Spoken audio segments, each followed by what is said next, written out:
In 2015, Meek Mill and Drake put out their song Rico. And say what you want to say about the Iceman, that boy do not be lying in his raps because he's clearly a criminal. First things first, Rico is a buzzword. What Drake is seemingly actually being investigated for is money laundering. And this is how this works. For this example, we're going to use fictional numbers that are easy to round up and down so you can, follow along. But plug in the actual numbers when you do your own research yourself. Step number 1, starting a criminal enterprise. Drake has $20 million and he needs to buy $20 million worth of streaming bots, but he can't pay the streaming firms directly because that's payola. And payola is fucking illegal. So what does Drake do?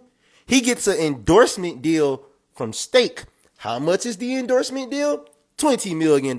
And it does not matter that Stake's money is $20 million clean because they are going to pay for Drake's streaming bot form, meaning that don't matter who paid for it, this is dirty money. Remember, we're starting with dirty money. Well, this is perfect for Drake because now he can take his 20 million endorsement, which is actually 20 million in dirty money, and just mix it with the real money that Stake is making from all the people that they finessing and flim-flamming and spending money on their app.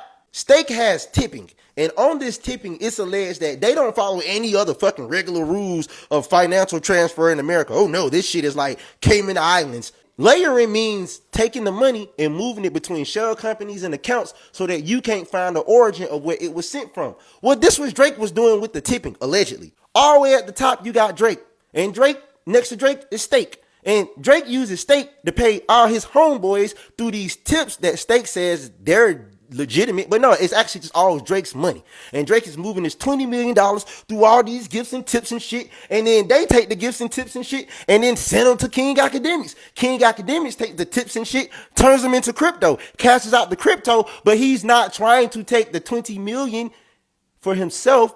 He only gets 1 million out of that. The other 19 million goes to the streaming farms, paid on behalf of Stake, when actually them shits came from Drake. But what's the crime? They're manipulating the fucking charts. They're manipulating everything.